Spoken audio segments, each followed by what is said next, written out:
Hello दोस्तों, कैसे हैं आप सब लोग। आशा करती हूँ अच्छे होंगे। हमारी आज की कहानी का नाम है तरक्की। मेरी बेटियाँ बड़ी भाग्यशाली हैं। उसके पैर घर में पड़ते ही दिन दूनी रात चौगनी तरक्की हुई। जब से मेरी दोनों बेटियां हुईं तब से ही सब अच्छा अच्छा होने लगा था। और शादी के बाद ससुराल में कदम रखते ही ससुराल लहलहाने लगा। पैसों की बारिश होने लगी। ठीक मेरी तरह जब मेरी शादी हुई तो मेरे पैर घर में पड़ते ही खूब तरक्की हुई।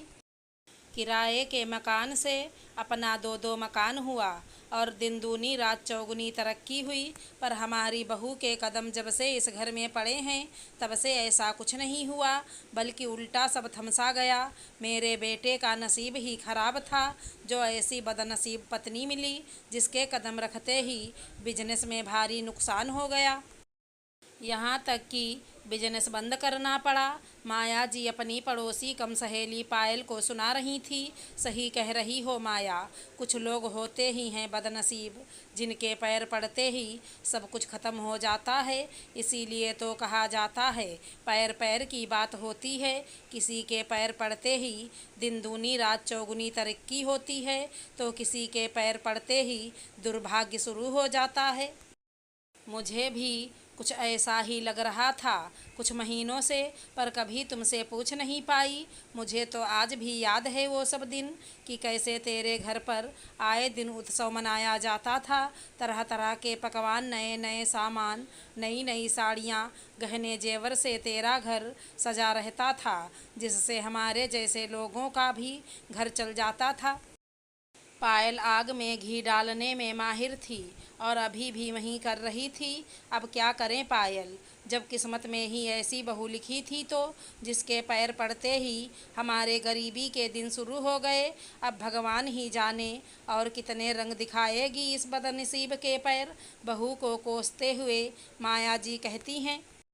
माया जी की और पायल की सारी बातें अवनी के कानों में भी सुनाई दे रही थी, जिसे सुनकर उसकी आंखें भर जाती हैं और वो हाल में बैठकर रोने लगती है। अभी दोनों सखियों की वार्तालाप चल ही रही थी कि तभी वहाँ माया जी के पति कमलेश जी आ जाते हैं और माया जी और उसकी सहेली पायल की कुछ बातें सुन लेते हैं।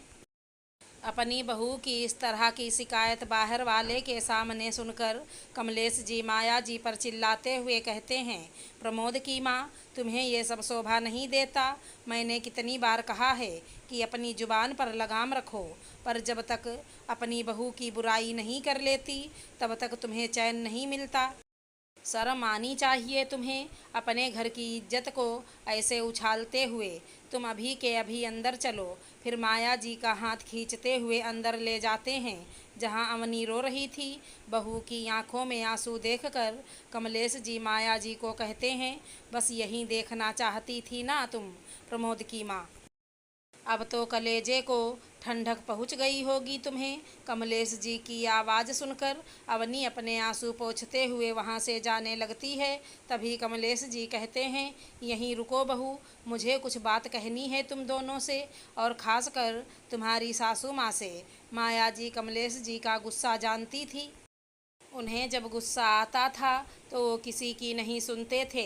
इसलिए आवाज़ धीमी करते हुए माया जी कहती हैं, जी कहिए नहीं, बल्कि तुम कान खोल कर सुन लो प्रमोद की माँ। मुझे तुम्हारा इस तरह बात करना बिल्कुल पसंद नहीं है, वो भी मोहल्ले की ऐसी औरतों से। मुझे तो ताजुब होता है तुम पर प्रमोद की माँ।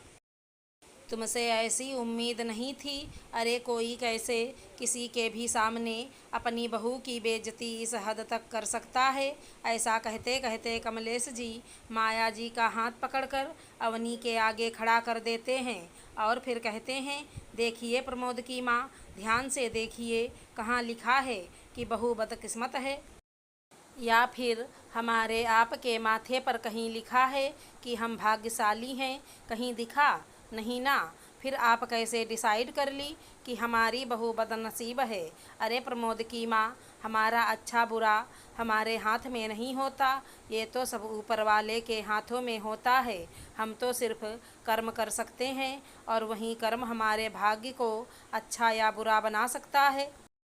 फिर कमलेश जी अवनी की तरफ देखकर कहते हैं, गौर से देखिए बहू को और कहिए क्या कमी है हमारी बहू में। सर्वगुण संपन्न है, पढ़ी लिखी है, सबका कितना ख्याल रखती है। सब कुछ होते हुए भी बहू को कैसे बदनसीब बोल सकती हो।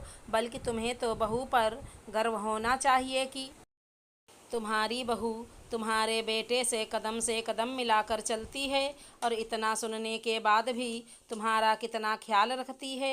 और आज इसी बहू की शिकायत बाहर वाले के सामने कर रही हो, वो भी उस औरत के सामने जो खुद का घर नहीं संभाल पाती है, जिसकी खुद की बहुओं से नहीं पटती। वो क्या तुम्हें अच्छी राह दिखाएगी? और दूसरी बात, बहू के कदम खराब नहीं हैं, बल्कि तुम्हारे बेटे को बिजनेस करना नहीं आता, इसलिए तो डूब गया धंधा पानी। अरे जिसे अपने दोस्ती यारी से फुर्सत नहीं, वो क्या बिजनेस की बागडोर संभालेगा। वो तो शुक्र मनाइए कि बहू ने बिजनेस की बागडोर अपने हाथों में ले ली, वरना तो तुम्हारा बेटा और हम सब सड़क पर आ जाते।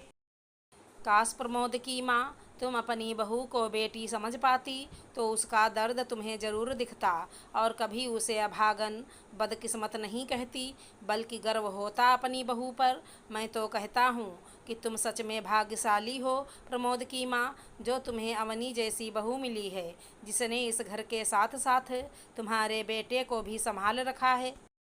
कमलेश जी के ऐसा कहने पर माया जी की आंखें शर्म से झुक जाती हैं और वो अवनी से माफ़ी मांगती हैं।